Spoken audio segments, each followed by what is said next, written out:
I'll give you a little history of this. Being that the Krishna consciousness movement is so wide, big, vast, been here for a long time, every aspect of it did not come to pass in the 12 years that Srila Prabhupada was with us, from the day he stepped off the Jaladuta until March 14, 1977.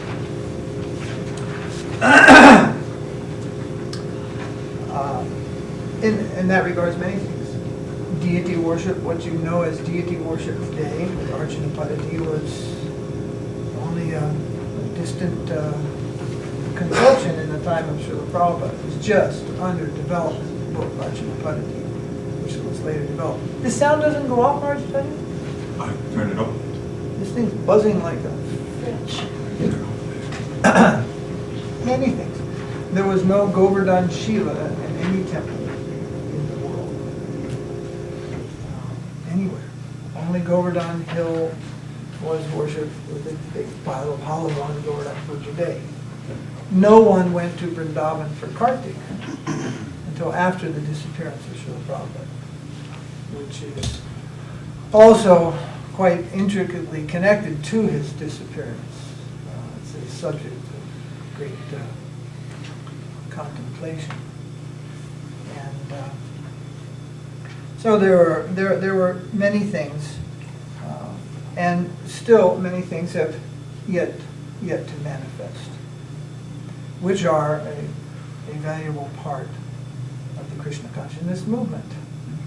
Although in essence everything is there and in place, but in detail, as for example Srila Prabhupada once said, I have built the framework, you fill in the decoration within. So the basis has been there for a long time, but there are many subtleties which come to us in time. For example, another one is, there is no worship of Gaur Gadadhar in Prabhupada's time. Only if there's Panchatattva. There was Panchatattva worship. But the worship of Gaur Gadadhar is an integral part of Krishna consciousness, as is the worship of Jagannath, Subhadra, and Baladev, or even the worship of Gaur Nitai. In fact, until the time of Srila Prabhupada, there was hardly any worship of Gaur Nitai. Mainly, there was worship of Gaur Gadadhar, Panchatattva, Jagannath, Subhadra, Baladev, Mahaprabhu and Radha Krishna, in a few places, something like, well, yeah, that's just about that. I don't know, Giri Maharaj, any particular temple of Gaur Nitai in Bengal? Kalna. Kalna? Yeah. No, Kalna is Gaur Gadadhar. Gauridas Pandit's place. Gauridas Pandit's Yeah. place. Very few places. Bhakti Vinod established Gaur Gadadhar. Srila Bhaktisiddhanta established Gaur Gadadhar. Prabhupada came to the West with the wave of the Sankirtan movement. And it was also said by experts that he was empowered by Sri Nityananda Prabhu. And he established many temples and worship of Gaur Nityananda. But the worship of Gaur Gadadhar, that was more or less unknown. But if you are a scrutinizingly reader of his Divine Grace's books, then you will find the clue, you will find the key. In several places he mentions one should worship Gaur Gadadhar.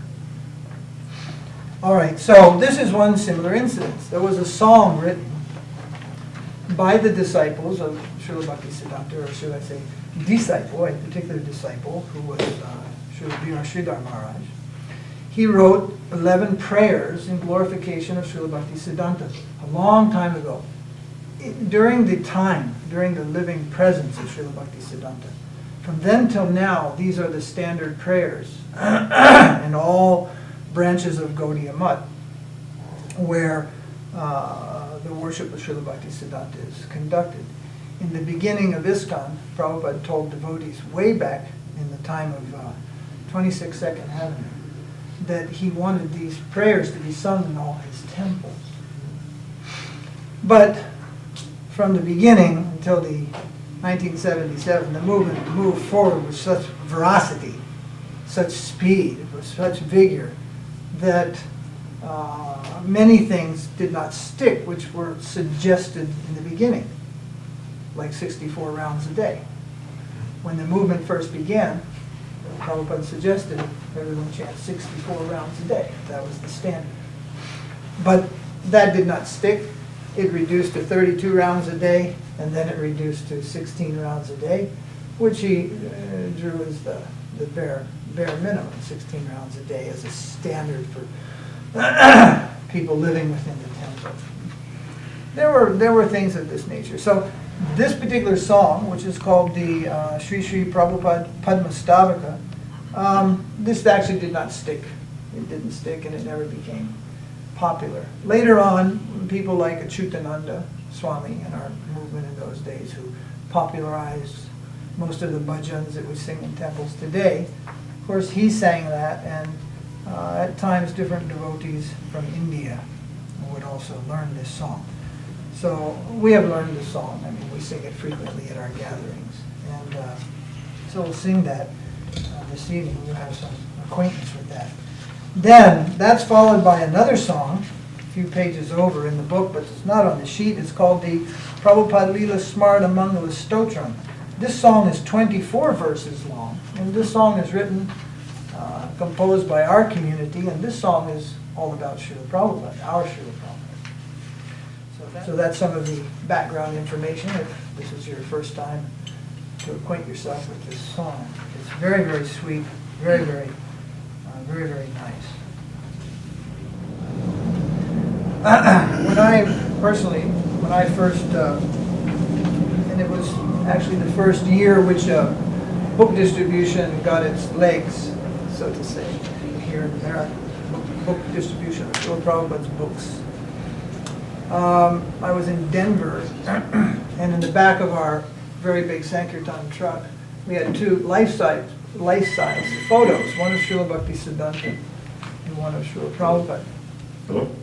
Just prior to that time, all kirtans, which were sung in the temples, began with the pranams of Srila Bhaktisiddhanta. Not as you experience it today, with just the pranams of our Srila Prabhupada. 26 Second Avenue, San Francisco First Temple, and maybe even up to the establishing Montreal, early 1970, then that sort of waned for whatever reason. But initially, the pranam prayers in every kirtan also included the Nama Om for Srila Bhaktisiddhanta. So you wouldn't think any of you younger devotees of omitting Srila Prabhupada from your prayers, would you? But Srila Prabhupada is your Param Guru. Similarly, all of you who are older, you should not even think of omitting Srila Bhaktisiddhanta from your prayers, because he is your Param Guru. Guru and Param Guru, according to Archana Paddhati and all systems of worship and practice of sadhana, must be worshipped right along with your Guru.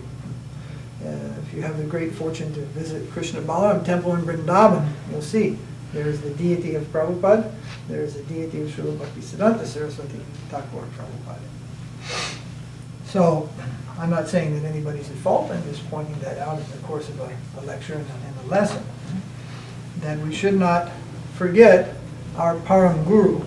And our Param Guru also, Gaura and Bhakti Vinod Thakur. They are also not to be forgotten personalities, but very much particularly Srila Bhaktisiddhanta. How many Brahmins are here? Raise your hand. Who have Gayatri initiation?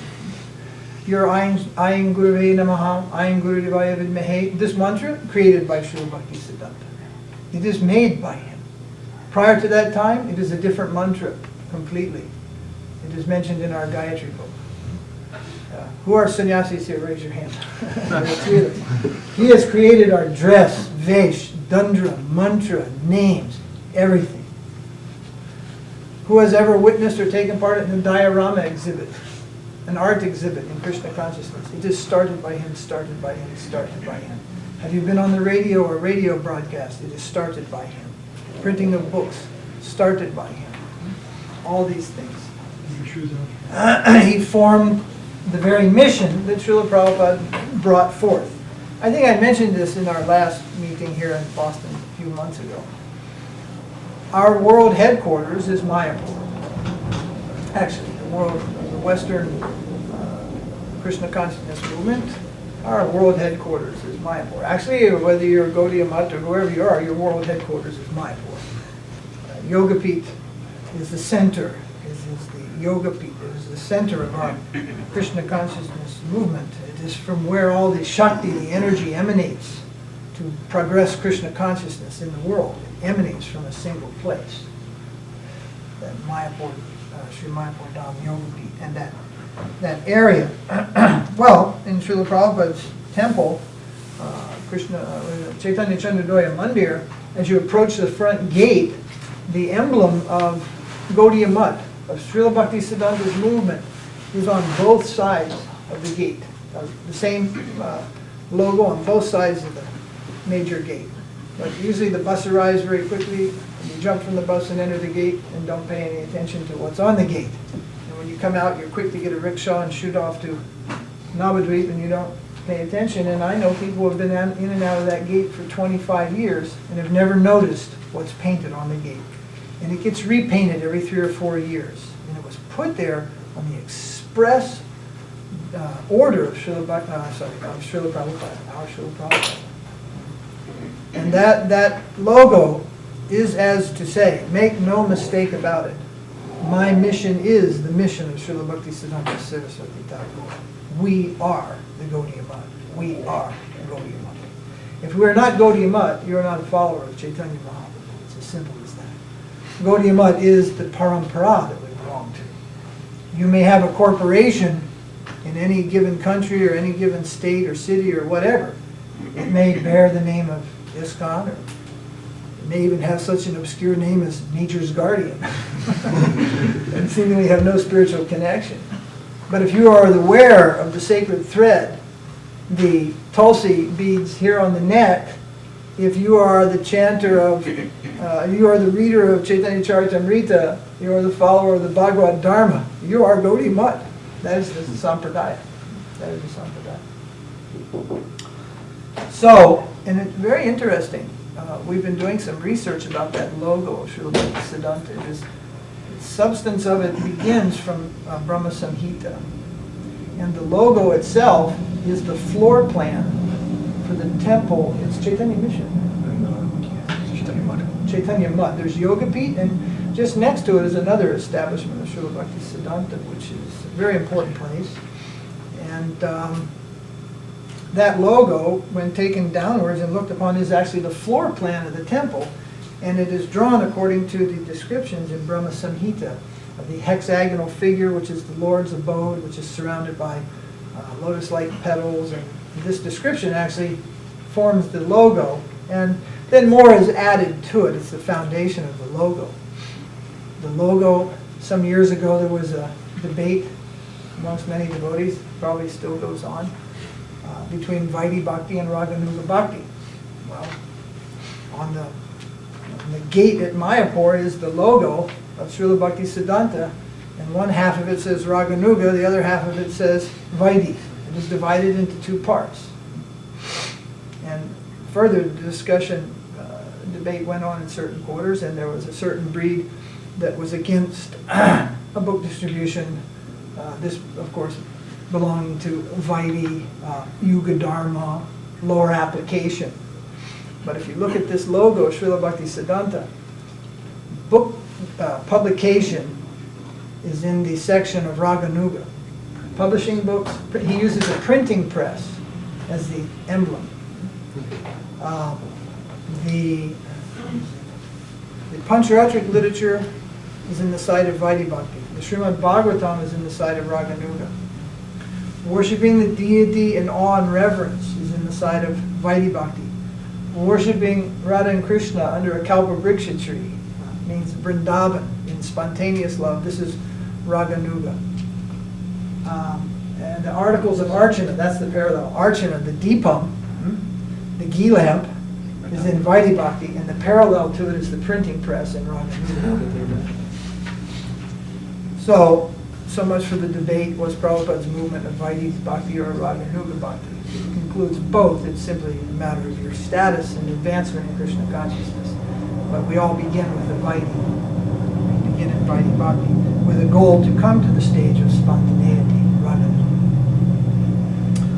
So, where's the point there?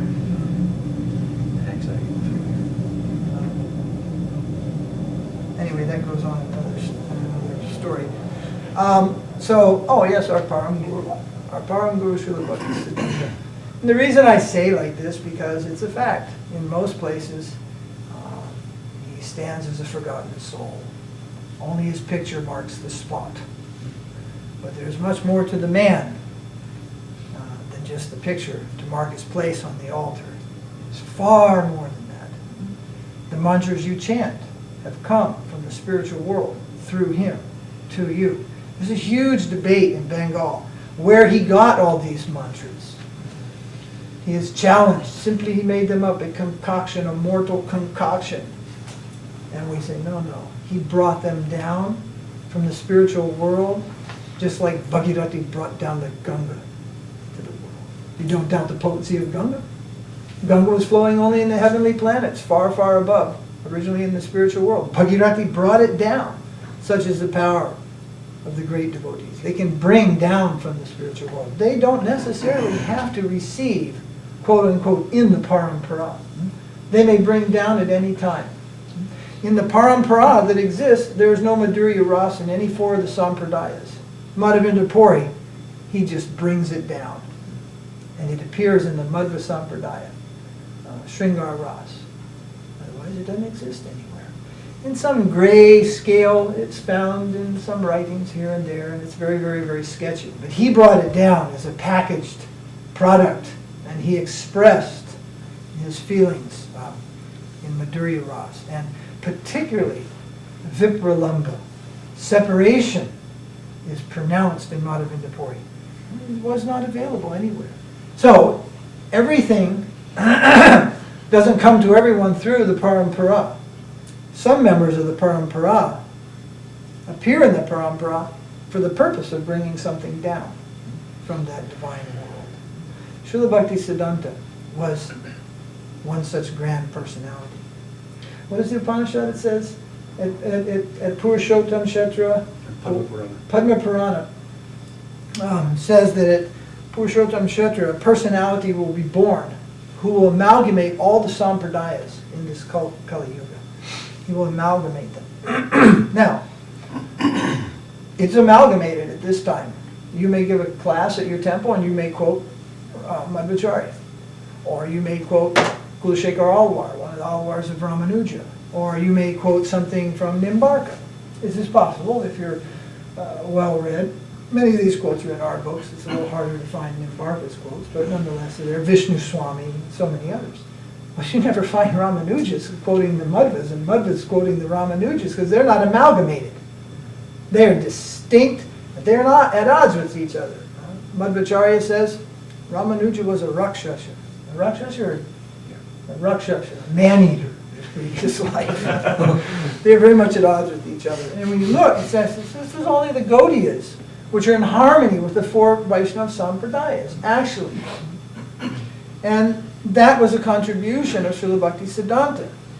And this temple that I said follows the floor plan of his logo, well, the floor plan is his logo, which is drawn from Brahma Samhita. Outside the deity, the four Vaishnavacharyas are positioned outside in little shrines. Now, if we've been any of it, whoever's been on Mayapur Parikrama at Gaur Purnima time has circumambulated that temple and seen that and then whooshed off in the bus to another place. And maybe not understood what was happening there. But, and it is written above his samadhi, that verse from Padma Purana is there. So, he indeed was a very, very important personality in the development of the Krishna consciousness movement, and not just in the past, but even at this present. And particularly, all those who are sannyasis, they are only sannyasis because he brought this order to them. He is a self-manifested sannyasi. He did not take sannyas and receive sannyas mantram from any other living person. He is self-manifested. So very important. So he was known affectionately by his followers as Prabhupada. But very rarely do you see that name on any of his books or anything like this. Usually his books are Sri Siddhanta Saraswati or something like that. Very, very rarely. And partially because the nature of this name Prabhupada is very intimate. And it's not wrong to use it more publicly, as has been done in the case of our Guru Maharaj. On every one of his books, Prabhupada is there. But actually, its origin is a little more intimate. It means it's used in a fatherly sense, as an address to one's father. And the first Prabhupada, do you have an idea who that was? Who was the first Prabhupada? Any venture to say? Generally, I thought also for at least 25 years of my Krishna consciousness life, until one day while doing my duty, I discovered actually it was Chaitanya Mahaprabhu. If you find in Chaitanya Charitamrita, it is Mahaprabhu who is the first Prabhupada. He is that great master to whom all were gathered. Rupa Goswami, Jiva Goswami, Haridas Thakur, Swami Damodar, all great masters, the great Sarvabhauma Bhattacharya, Ramananda Roy, all assembled at his feet. He was, in our line, the first Prabhupada. Then, when he appointed Rupa Goswami, he became known as Prabhupada, and later in his life, Rupa Goswami was the leader of the devotees in Vrindavan before the six Goswamis, before Rupa and Sanatana. They are the two senior, and of them Rupa. So, he also became like the father figure for many devotees. And also Sanatana, he also became like that. But nonetheless, he is not known as Prabhupada. If you visit his samadhi, it's Rupa Sanatana Goswami Pad. Goswami Pad is on his samadhi, his bhajan kutir. But if it's Rupa Goswami, it's Prabhupada. So, one fine day in Jagannath Puri, after Ratha Yatra, Rupa Goswami, he revealed the secrecy of Mahaprabhu's heart. He revealed his heart in some poetry, some deep expressions of Mahaprabhu's love he was showing in front of Jagannath, and no one could understand what he was saying. And even hearing what he was saying, they couldn't understand why he's singing that song. That is a song from the Bharat Muni's Nata Shastra, dance, music, and love affairs. Mahaprabhu's singing a song from this Bharat Muni, who is one of the Vedic philosophers of love. Love in this world. Love between man and woman. The intricacies of love. He was a great mundanist, actually. Mahaprabhu was singing one of his songs in front of Lord Jagannath, and no one could even think anything about this. Rupa Goswami later, after Ratha Yatra, went to his cottage near the ocean where he lived with Haridas Thakur, and he wrote a parallel verse to that poem, that mundane poem, and that parallel verse actually reveals Mahaprabhu's mind and heart. Later, on that day, that afternoon, or next day even, Mahaprabhu came there, and Rupa Goswami was himself gone to the ocean. So Mahaprabhu noticed there was a palm leaf lying on the roof. In those days, they used to write books on the leaves of the palm. It is a big tall tree which bears a big blue fruit in India. And the leaf is the best of all the palm species for making books. So that is how they used to write their books in those days. Still it's practiced in the Orissa, writing on the palm leaf, palm. So Mahaprabhu, he saw this leaf and he brought it down and he read it, and it's written there in Sanskrit, and he was very surprised. What is this? What is this? He was very surprised to see what was written on that page. And just at that minute, Rupa Goswami returned from the ocean. And Mahaprabhu approached him and he said, "What is this? Have you written this?" "Oh yes, my Lord, I have written this." Slapped his face. "Oh, you have revealed my mind. Who knows my mind and heart? How is it possible? And you have revealed this. He gave him a slap. Krishnadas Kaviraj Goswami says, internally the Lord was very happy. Externally, he showed some dissatisfaction. He gave a slap to Rupa Goswami. Mahaprabhu used to give slaps. A lot of slaps. So anyone who got that slap was probably feeling great mercy, great fortune. So then, the next day, Mahaprabhu returned and he had with him Haridas Thakur, Ramananda Roy, Sarvabhauma Bhattacharya, Gadadhar Pandit. He had all the highest ranking, intimate devotees with him. And he insisted that Rupa Goswami read this poetry to them that he had written. And he, out of his natural humility and shyness, he declined that Mahaprabhu snatched it and had, I believe, Ramananda Roy read the poetry to everyone. And then so many praises the Lord gave of Sri Rupa Goswami and asked all the devotees to give their blessings. At that time, Sri Rupa Damodar said, "My Lord, it is obvious that you have already bestowed your mercy upon him. Otherwise, it is not humanly possible for him to have written this poem, and thus revealing your heart to all of us." Then Mahaprabhu, in his usual fashion, he was silent about that. And anyway, that was a very happy day, because on that day arose the founder Acharya of the Krishna consciousness movement for all time, for the next 10,000 years, and that is Rupa Goswami. He revealed the heart of Mahaprabhu to the world, and Mahaprabhu placed him as the head of our sampradaya for all time. When Prabhupada arrived here on the Jaladuta in 1965, shortly after he announced to us, we are followers of Rupa Goswami. We are called Rupanugas. And within the first year, he named one of his first disciples Rupanugadas. Rupanugas, the followers of Rupa Goswami. And not just in this life, in the hereafter also. Rupa Goswami is the supreme leader of the Gaudiya Vaishnavas there, in his eternal form, in pastimes of Radha and Krishna.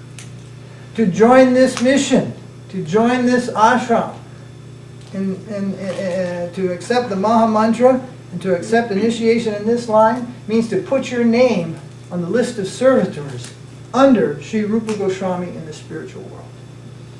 Not in any other place. You'll find there on humble bended knee Bhaktivinoda Thakur. In fact, Bhaktivinoda Thakur has even written how he entered the spiritual world and how he was taken to Rupa Goswami in Rupa Goswami's spiritual form as a Manjari. He writes how the sister of Radharani, Ananga Manjari, takes him and introduces him into the innermost eternal plane of reality as a servant of Radha and Krishna, bringing him to Rupa Goswami, the head of our sampradaya. Make no mistake about it. Saraswati Thakur, Gorkishore, all the names that you have heard, Narottam Das, Lochan Das, all, however many names you can think of, the great Achyutananda, the Sankirtan leader, disciple of Gadadhar Pandit, all you will find, they're all there. In humble submission to Rupa Goswami, the head. But above him are the Shakis. Lalita is guru of Rupa Goswami, Swarup Damodar, superior position. And next step is Srimati Radharani herself. So, who knows the heart of Mahaprabhu? Who can reveal this to the world? He can be Prabhupada. And this is the explanation that we give how our Guru Maharaj, he can be Prabhupada. Many people have doubted it, how he can be Prabhupada. He should not be Prabhupada. How he can be Prabhupada. Then we follow this back. Who is the first Prabhupada? And who is the second Prabhupada? Mahaprabhu, the first. And who reveals the heart of Mahaprabhu? He becomes known as Prabhupada.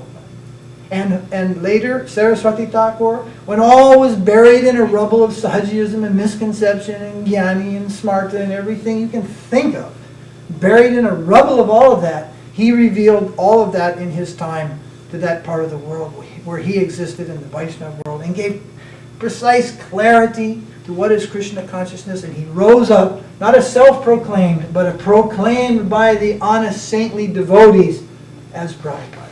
And he became Prabhupada. And our Guru Maharaj, he took that clear, pristine message of Krishna consciousness not to the rubble, but to the darkest recess caves of the world.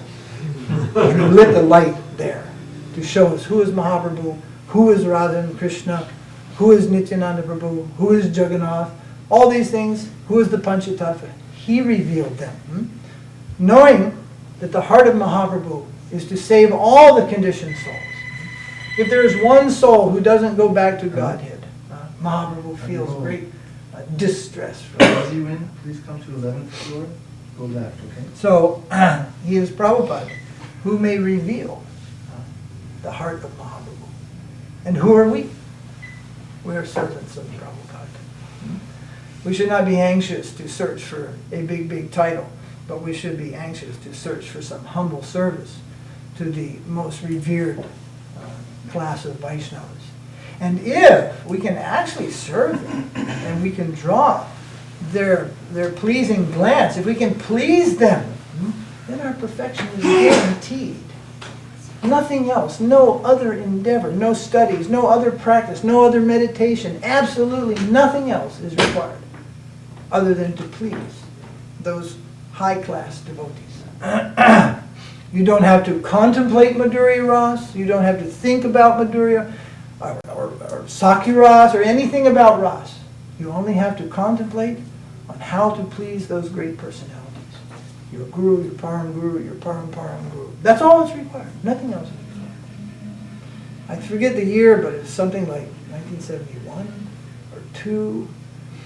The devotees in India wanted to pull out of India. At that time, there were rats as big as cats that lived in the Brahmacharya ashram. There were, I think there had possibly been one death, actually. There had been many near-death situations due to leprosy, what's it called? Malaria, dysentery, typhoid, all horrible things.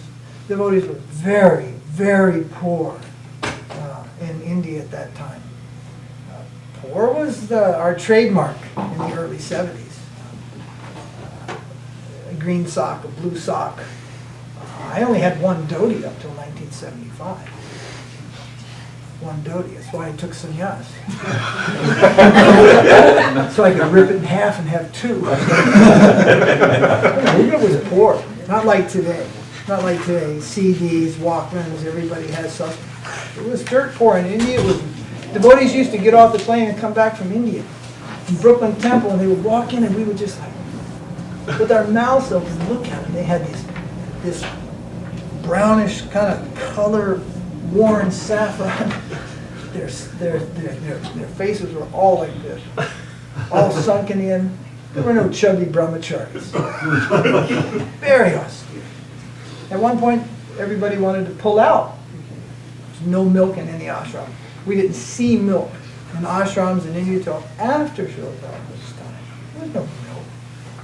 No milk. So there was some milk in Krishna Balaram temple went to the Gurukul boys. There was no milk for them. Little for the deities, there were none for the devotees. Now it's quite different. But then it was very, very tough. So in the early 70s, very, very tough. They wanted to leave. And Hare Krishna. To some extent, Prabhupada understood their difficulty. And he said, yes, what can we do? We have tried so hard, so many things. So they decided that they would abandon India. There would be one wave, all the devotees would go back to the west. Oops, oops, oops. And Srila Prabhupada would follow shortly. And the other devotees would follow shortly. So the senior devotees at the time, they told, just pass that to the kitchen. They told, we'll master the plan. Prabhupada will explain tomorrow morning how it all works. They left Prabhupada's room. Everybody was, yes, we're out of here. They stayed up all night structuring the plan, how to close down, how to sell whatever properties, and just get out even whatever deities. There were a few deities there at the time. Get everything back to the west, back to London, back to the USA. They went in Prabhupada's room right after Mangal Arati, and they paid their obeisances. When they sat up, he said, Yasya Prasad Bhagavat Prasad. And he quoted the last verse of the, what is it, the Guru Vastakam. We must please our Guru. That is all. And we will stay in India. And Srila Bhaktisiddhanta also wanted him to preach in India. He wanted Krishna consciousness there. And he gave the message loud and clear. Through heaven, through hell, our only success is we try to please our Guru. There is no other path of success. There is no other reward in human life save and except that. That was his determination. Now, what happens when you enter a good, package deal in the stock market and you make some money? And someone asks you, gee, how can I invest in the stock market? Well, I'll tell you, this is a real good investment. What works for you, you recommend that to others. Isn't it? It's human nature. If you bought a bad car and you see a friend about to do the same, you say, well, I bought one of those Volvos and it wasn't as good as they say. You share that. So what had worked for Prabhupada in his life? What was the substance of his Krishna conscious life? A fully dedicated and devoted servant to his spiritual master. So to allow his disciples to retreat for so many reasons, which in one sense were understandable still, that would set a very, very bad precedent. Very, very bad precedents in their spiritual life. And so he insisted that they stay and that they continue to work under his guidance in India. Now, have you been to India? Have you seen the Krishna consciousness temples that India has? It dwarfs anything we have in this country. It dwarfs anything that's here. Krishna Balaram Temple, Mayapur, there's nothing to shine a light to it. Even Detroit doesn't shine a light. Nothing. Even the Dallas Palace. Nothing shines a light to the success of that. But on that day, if he'd have let everybody retreat, then maybe Rajneesh would have the shining honors. Who knows? So, that is the single best investment that we can make in our life. And that will bring everything to us. When I say everything, I don't mean materially. You may be poor when you start, you may be poor when you finish, you may be poor every day in between, or you might be a millionaire, I don't know. And that has nothing to do with Krishna consciousness. If anything, watch out for the money. If you're an offender, you may get a good amount of money coming your direction, and you will find yourself lavishing your life with that money. You will not spend for Krishna. That money will come and capture you. Oh yes, you can be very happy in this way and very busy over here, and no need to go to the temple today because you can go shopping. The money will take you away. It's actually said that great wealth is a result of Vaishnava aparad. Then great wealth comes. What do? You spend it all for Krishna. Make no mistake about it. Outside your comfortable, prosperous, and dignified family life, the outside of that, then start spending for Krishna. And if you're in the temple, spend it all for Krishna. Don't keep even a farthing for your own interest. Everything for Krishna. And that's how you're sure that that money is not a result of any aparad. You spend it for Krishna. So, if we are pleasing the higher devotees, then we will achieve the perfection of life. The path is not short. The goal is not quickly achieved. The path is very long, and it takes time. Persistence, perseverance, patience, all these things are required. You are after the highest goal conceivable, even by great personalities like Lord Brahma, even which escaped Lord Brahma in his meditation. Ultimately, you are after that. The position of the maidservants of Brahma was not exactly revealed to him, only a general idea. And we are after possibly a position in that which was even evasive to Lord Brahma. The path of Krishna consciousness under Rupa Goswami is such. So don't think that it will just come like, giving penny candies from a machine. Just put some money, turn the thing, and collect your candies. It may not come so easily, but we must be prepared to traverse the path. Srila Bhaktisiddhanta's whole movement was like that. He wanted to show the only thing required is to serve the higher devotees. Nothing else is required. If this is successfully carried out, then all good fortune, all spiritual wealth, all realization in one's eternal position in the spiritual world is achieved through that. But if we fail we fail to please those devotees, then no amount of knowledge, no amount of austerity, no amount of charity, and the list is long, and no amount of anything else will bring us to that perfection. You follow what I'm saying? So Srila Bhaktisiddhanta, a very great personality in our Krishna consciousness movement, not to be forgotten, but to be eternally remembered.